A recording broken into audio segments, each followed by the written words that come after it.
Hey, all you lovely people out there. I know you've got a lot going on in your day and you have big dreams for your brand. Are you ready to talk some shizzle and learn some shizzle from entrepreneurs, leaders, change makers, and overall interesting people who like to shake things up? I'm your host, Taylor Wilson, founder of Creative Shizzle, and I'm stoked to bring you a fresh episode of Talking Shizzle today.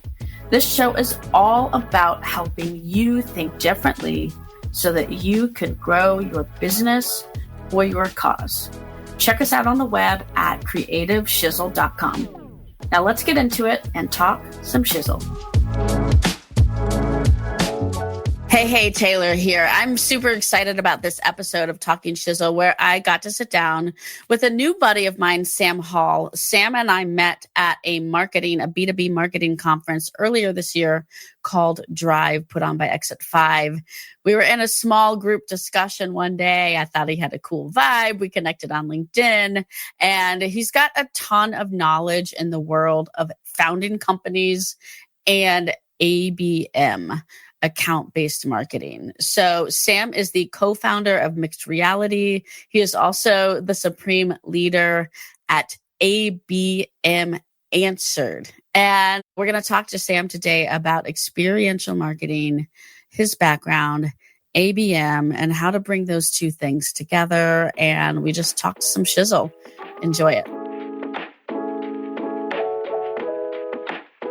All right. Hey, guys, we're back here on a fresh episode of Talking Shizzle, here to talk today about some of my favorite topics in marketing, experiential marketing and ABM. So what's up, Sam Hall? I am here with you today. I'm looking forward to the conversation. Looking forward to it too, Taylor. Thanks for inviting me on. Well, give us a quick rundown of your story. Tell us a little bit about who is Sam, what do you do, and then we'll roll into the meaty stuff.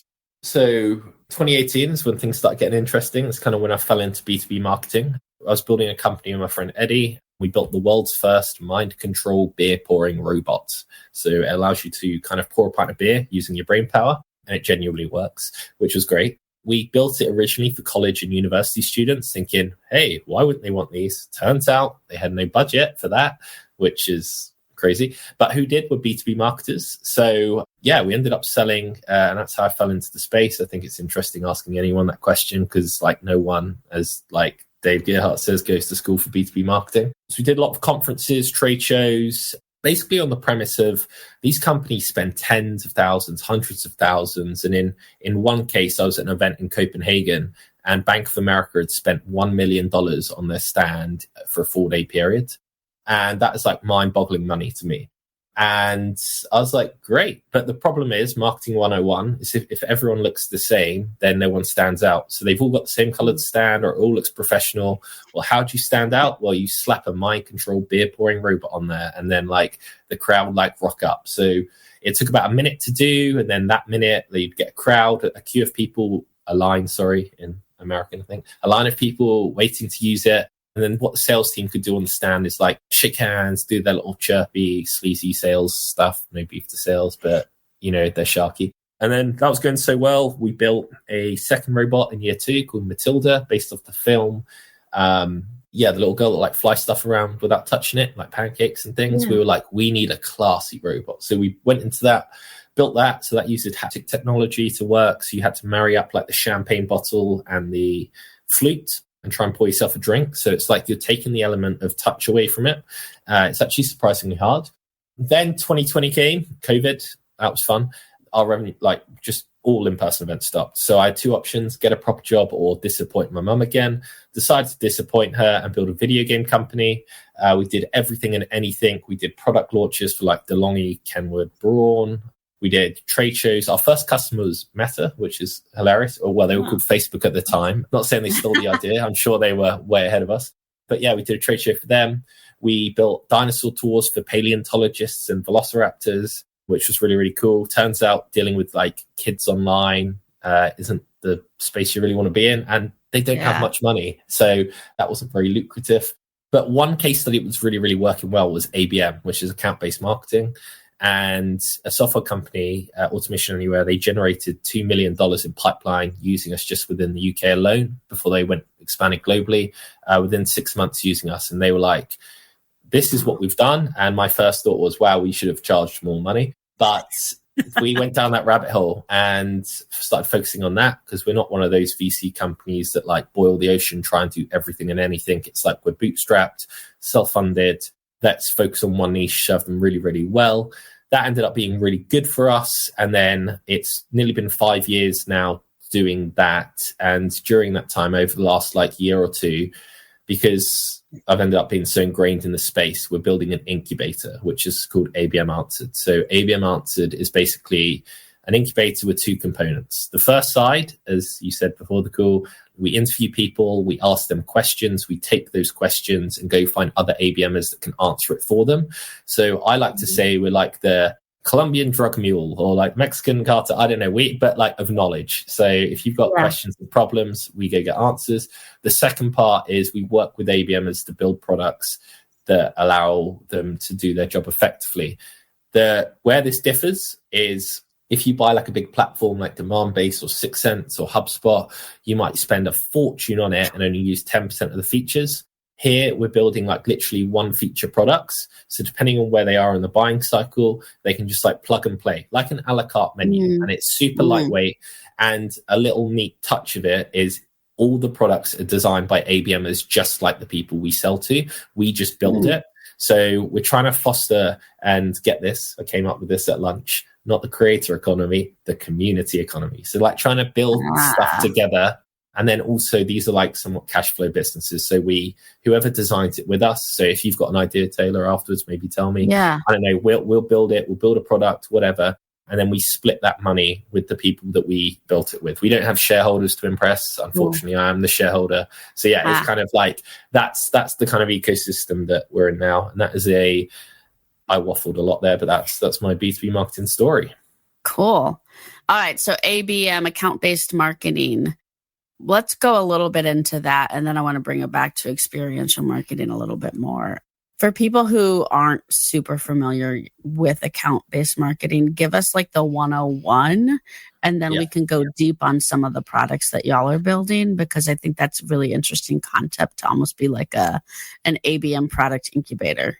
Cool. Yeah. So account-based marketing. And for anyone that doesn't know what that is, don't worry, because I study finance at college. I thought account meant like company financial accounts. Account-based marketing is basically company-based marketing. And it's where you like dedicate all your resources to not go after everyone, but to go after like select few. Give me like a quick common scenario of account-based marketing. Why would someone want to deploy account-based marketing within their marketing ecosystem? Because it is like, I think people's heads start to spin in the world of marketing. I know mine does. I focus particularly myself on brand marketing and content marketing. Sometimes people are like, what does that mean? And then there's just so many different aspects of marketing. So like, let's talk a little bit about a scenario of when you might want to consider account-based marketing.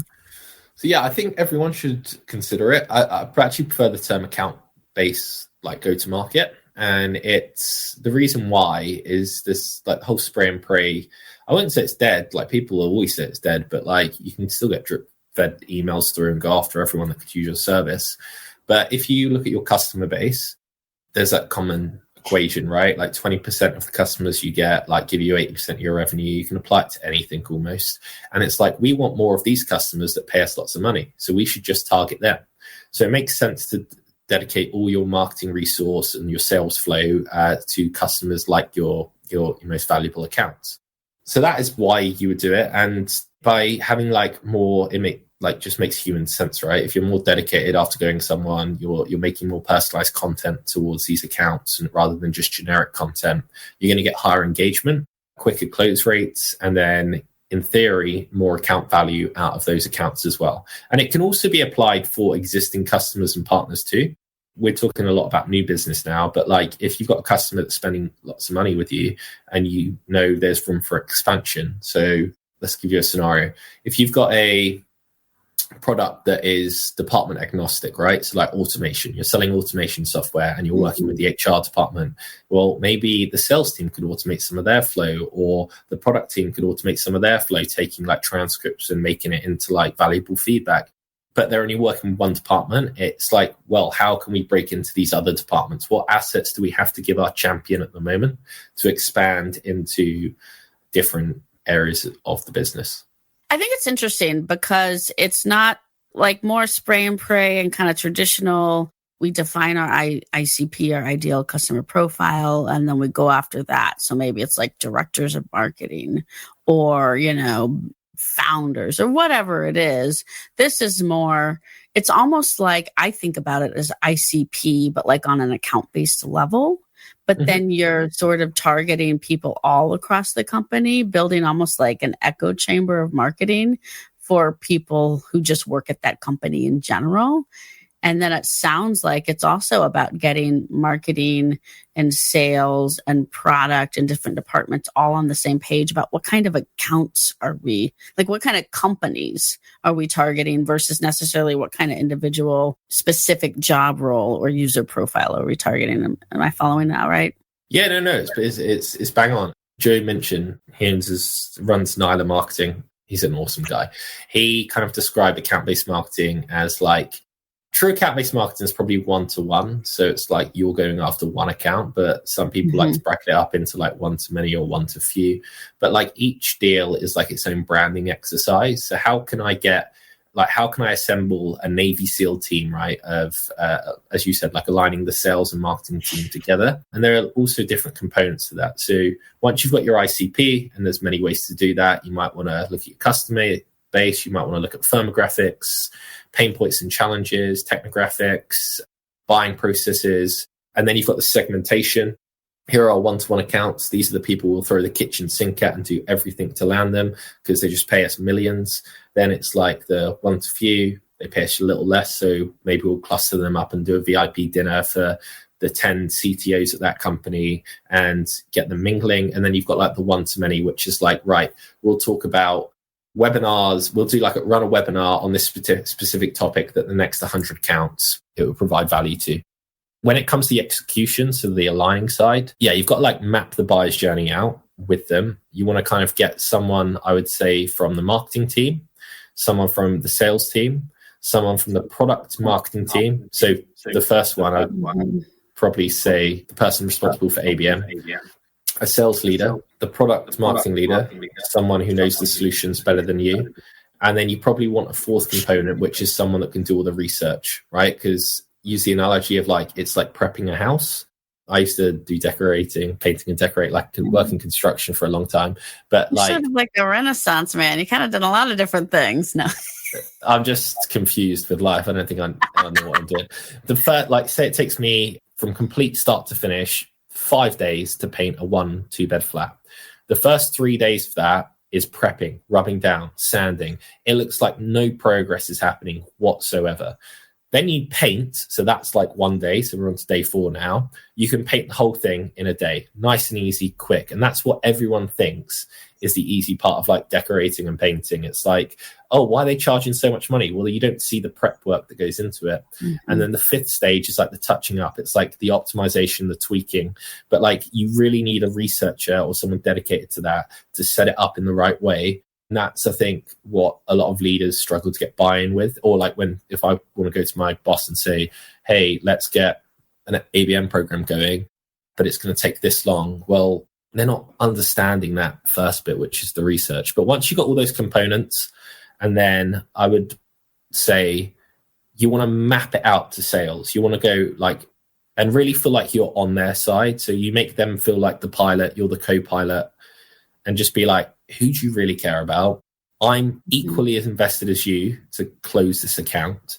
What do you need from me? But look, if we follow this ABM strategy and we give them personalized resources, if we give them this personalization, you have got like a 50% more chance of closing this account quicker, which is going to make you more money, like, and talk about selfish best interests. That's all they care about. So it's about like visually showing them. And then then on after, it's about like the feedback loops, right? Once a week, daily, I don't care, whatever your cadence is, just like check in with them. If you get new insights on, hey, this strategy might be working, let's make this type of ebook or video game or whatever, put that to them, see what they think. If they're the boots on the ground, they're like the spies of the army, I guess. They're the ones in there doing the conversations. Extract that, see what you can do, and just like keep that going. Yeah, no, I think that's really helpful to kind of break it down. And I really liked what you said about, I was having this conversation with someone recently who does a lot of sales coaching, and I do a lot of marketing coaching. And we were having a conversation at a conference about how like that push and pull between sales and marketing, and how a lot of times, I think, again, this is a great example of like that coming together. And I like what you said about, hey, I want to close this account just as badly as you do. I'm just as invested in this. I think even just having that kind of conversation and language internally helps people get on the same page when you're building out new programs, whether it's some type of new, top of the funnel lead gen, or it's more of a really specific kind of strategic ABM program. So I like that a lot. Okay, how do you start measuring impact of ABM? Let's say you start prepping the house, you get it going, you move in, you optimize the bedrooms and, the living room and everything like that. Like, I don't quite like that chair here. It's better here. How do you start measuring the impact, like once it's up and running and rolling? Yes, kind of following on what you said. Like I'm just as invested in closing this account as you are. I would kind of even like be playful and caveat with them and be like, hey, look, I'm going to get fired here if like you don't do your job well. So it's like, I really need you to close this account. What can I give you to close this account? Because then like you're tying your emotional and personal interests to them. I think a lot of problems, a lot of times fail to get buy-in from leadership because marketing have created a presentation. Hey, look at this, like branding, and like branding is super important and all of this and like this deck or whatever. And it's like, marketing should always be saying, we've done this because it's going to help us do that.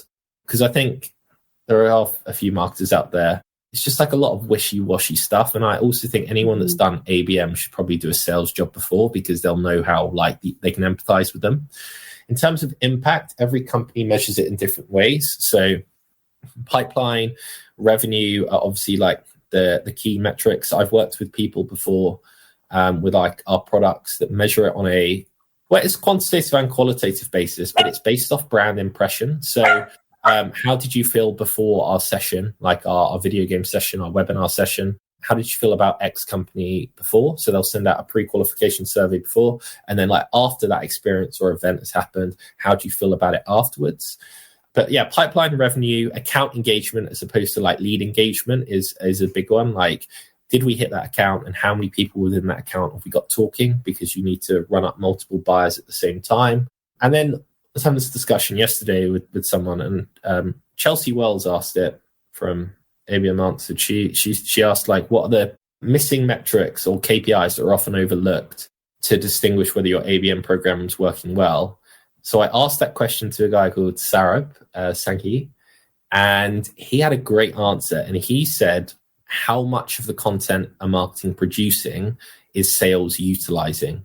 And the reason that's a great answer is because there is like some stat going around where it's like 70% of all the content marketing use is just not being used by sales. And on the other side of the equation, 30% of all the marketing content sales get, they're editing themselves again anyway. So there's so much like bloat there. So we should probably be optimizing like the flow of that as well, of like, right, is the resources we're giving sales actually contributing to like the end goal? Okay, so let's pivot over into experiential marketing. Let's define that. And then I want to kind of close the loop on how we can think about experiential marketing and ABM together, because that seems to be one of the things that you're really well versed in. So experiential marketing, talk to me a little bit more about what that means. Again, it's like another, checkbox in the marketing lane. So when I talk to people, or like when I can, I really try and promote it, because it's such a really cool industry to be in. And like, there's one thing like no one going to college or university to study B2B marketing, but there's another thing of like actual experiential marketing, like building. I love building things and doing things. And to me, I guess like what experiential marketing is it's like can I create an activation that's like a multi-sensory, like triggering emotion kind of experience, and like bring their brand into that and like make it a reality? So like make them feel like they're a part of the brand when something's happening, as opposed to just be a passive observer, like reading a blog. A B2C example is like, you'll see it all the time. Coca-Cola are out like giving out free Cokes in the street. In a way, that's kind of it. On a sports version, my friend works at Leo Burnett, he'll like, on behalf of McDonald's, they want to get like kids into football, which I find weird, but McDonald's is like slogan is family friendly kind of thing. But he'll create like pop-up McDonald's branded like football experiences for kids. And it's just like really kind of, to me, it's the most powerful form of marketing. And like, why would you not want to aim to it? Because it's also the most fun type of marketing to do. It's expensive, but it like works. Like, what are you going to remember? Your night Zoom call of the day, or if someone put your content into a video game format and sent it to you, you know, it just like breaks that pattern. It gets everything in, right? You've got the sales messaging, you've got the branding in, like it encompasses everything. It's like a full go-to-market experience. Okay, so how do we marry the two? Like, what's one of your favorite campaigns of ABM campaigns that you saw experiential marketing brought into really, really well? Sure. So a digital one that I quite like, we ran this for VMware. So VMware were promoting 3 kind of new products or verticals that they were trying to do. So VMware, for context, is a cybersecurity company. And if you think about a cyber security solution, you know, it's just like a web page, right? Or whatever. Like, how much more interesting can you get with that? Like, not very. But they had 3 solutions. One was disaster recovery, one was confidentiality, and the other was like east to west security. So what we did, they selected 120 of the accounts that they were going after at that point. We invited them to like an in-person session. So think of this as like a one-to-few, in their case, play. For smaller companies, this would be a one-to-many play for sure. But VMware is so big, they'll go after thousands of accounts at any one time. So a one-to-few play. What we did is we made all the people joining the experience, this video game, like counterintelligence agents, right? Secret agents. We play to the ego. Everyone's a bit nerdy. And so we're like, hey, you're special agents and we're going to take you on a mission here and you need to solve the mission. And what it wasn't, which I think is also important to say, is like, hey, we're going to go into these rooms now and pitch these products to you of what each one is. What it was we went through the missions one by one. They had to complete it in 10 minutes before getting pushed to the other one. It's like an experience where confidentiality, for example, the first one, the doors were malfunctioning, right? Like everything was open and breached. What they had to do was go around, answer the questions to like close and secure the doors. But what these questions were tailored to VMware's like confidentiality tool, or like what the industry, like, why do I need this tool now? For example, 80% of companies suffer with blah, blah, blah. I can't remember the things off the top of my head. And then east to west security, same thing, but a different type of experience and environment. That was based on like the Interstellar film, which I absolutely love. It was really cool. One of my favorite environments and experiences we've ever made. And then the third one was disaster recovery. So like, could you collect all the information, solve the puzzles? Again, all to do with like how companies currently process the disaster recovery, things like that, to open the door at the end to board the spaceship to get out of like the disaster zone.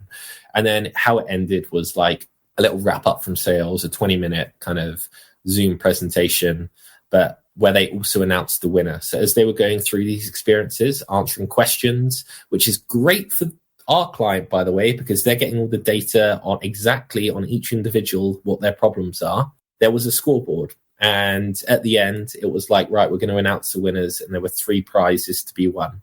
So one of my problems with gifting at the moment is well, it's not a problem. If you want to send me brownies in the post, I'm going to be forever grateful. I love brownies. But gifting is so hard to tie to the brand, especially with like cybersecurity. Like brownies have no relevance to like disaster recovery or confidentiality. And you could spend so much time trying to find the perfect gift. Or what you could do is contextualize that gift sending process. So I could be like, hey, Taylor, congrats. You got 8 out of 10 on the cybersecurity quiz. Here are 8 brownies. And what that's really done is it's kind of like tied that whole go-to-market motion together so that it flows in a way that doesn't feel like a bribe if I send you a gift. It's collected all the information. If I send a brownies in the post on the off chance, I'm not going to get any feedback back. I'm not even going to know if they've got the brownies, but it's like, I'm not going to get any actual insights back as marketing that are going to help sales. And I think that's where like experiences like this are really great. Like the typical traditional workflow is, hey, sales, Sally over here is downloading an ebook. Go follow up with them. I know nothing about Sally. I could do my like research online, but I know nothing about her role. This way, you've put on an experience that's fun, engaging. They don't think they're being like interviewed or like discovered or whatever the term is in sales. And they're just giving you that information because all they want to do is win prizes, be at the top and kind of learn. So yeah, it's kind of experiences like that, which are on brand to the client solution that actually give value to the sales process as a whole would probably be one example. I like that. I think, something that I talk about a lot is consistency. And I think it's like when you think about that kind of story is like every little touch point kind of like somehow connecting back to the brand and or like the audience need. I think that's part of like being consistent across the whole thing. You know, you got to like put all the dots together. Just like when you're building a house, like consistent sort of progress, right? So it's that. It all lines up. We've got some themes here. We didn't know we were going to have these themes. They just came out, but I like them. I think we should bring everything back to construction as well because it's such an easy we will. make. Yeah. I have never done construction myself. You don't want to. I don't. But it's easy to understand. Yeah, my brother owned a construction company for a long time, and that's his thing, you know. But I don't know anything about that. But I'll hire someone to come paint my house. So no. Not me. I ruin so many people's houses. Yeah. Luckily, I don't need any painting anytime soon. Okay, so I want to wrap it up with 2 questions. You know, and this is something I just came up with while we were talking. This has inspired me. It inspired me to, on a Friday recording, to have a little bit more fun. So a lot of times, you know, we ask, what would you tell your former self or your younger self or whatever? Everyone asks those things. I got 2 questions for you to close us out. What's for dinner tonight? I actually have nothing. I might try. I want to make salmon en croûte, actually, not to be too bougie. It's actually very easy to make, just like salmon and puff pastry and stuff. But yeah, I think I might go down that route because I haven't cooked for a long time. Salmon. I love salmon. I actually literally just like put some salmon out to thaw myself today. North Carolina, South Carolina have got good fish, right? Well, I don't know. I mean, South Carolina, yeah, along the coast. I'm a little ways from the coast, so I don't really have a lot of, we're not famed for fish up here in the mountains where I am, but definitely down along the coast. Okay, so maybe some salmon for dinner. Next question. If you could go anywhere in the world right now, where would that be? It's not New York. You already told me about that. No, I'm kidding. Honestly, so I've done a lot of traveling the last 2 years, and it's been really, really fun. And I love Thailand. I went there twice for 6 months in total. I think what I haven't had in a long time is like a luxury, not even a luxury, but just like an actual resort holiday, and like something like Bora Bora, which I will not be going to anytime soon because it's ridiculously priced, especially from the UK, or like some like tropical thing where I can just chill out for a week would be my ideal situation. And like unplug the phone. Would you do a digital detox? The last the last 4 years, I've only not taken my laptop away with me once, and that was for my best mate's stag do. I think you call them like bachelor parties. And it was bliss. And I'm like, I need to do more of this, because if I've got it there, I just want to open it. Yeah. What about you? Where would you go? Same with you. Okay, I actually haven't been to Thailand before. That's definitely on the list. I also want to go somewhere just like completely removed. That could be a mountain place, but I already live in the mountains. So now it's funny. I was never a beach person. And I always lived in Texas, where you don't have beach or mountains or anything. You got cowboys. But now that I live in the mountains, I find myself wanting as frequently as I can to go to some sort of beach and get in the ocean. So even if it's as just simple as going, I love going to Miami. I've been there a bunch, and it never gets old for me. The water there is great. I just like to float and feel that salt water, and it's just like completely re-energizing. So somewhere like you, and I would like unplug the phone. Let's plan a trip. There we go. Might get a group discount as well. Let's do it. All right, cool. Hey, Sam, if people want to follow along with your journey, learn more about ABM Answered, what's the best way to find you online and get in touch? LinkedIn. If you type in Sam Space Hall and then type in ABM Answered, I will come up. It's not Sam Shaw either. That's how it's not Sam Shaw, no. Yeah. We had unless you're from the South. Yeah, unless you're from the South. And I am. We talked about that offline. Sam's going to come down to the Carolinas soon again, where I live and enjoy some Southern people, Southern hospitality. That's what we're after. Well, it's so good to talk to you. I hope this was a good conversation, everyone, in listening today, maybe to get some juices flowing about ABM and experiential marketing and, what Sam likes to eat for dinner. Yeah, I might have food poisoning tomorrow, but we'll see. I'll give it a go. Thanks very much, Taylor, for having me. Yeah, all right. It's been a pleasure. And just until next time, let's keep talking shizzle.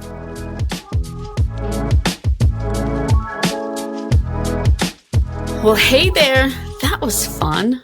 I love how much mind-blowing and mind-opening shizzle our guests bring to us with every single episode. We hope you enjoyed the conversation as much as we did. Make sure to hit that subscribe button on your favorite podcast player so that you don't miss a beat of the Talking Shizzle podcast. And if you're listening on Apple, be sure to let us know what you thought and leave us a review. We'd love to hear from our listeners so that we can bring you all the good, juicy business growth shizzle that you'd like to hear about. Be sure to get in touch with us and follow along at creativeshizzle.com or shoot us an email at podcast@creativeshizzle.com. Now, until next time, we hope you go get your big shizzle done.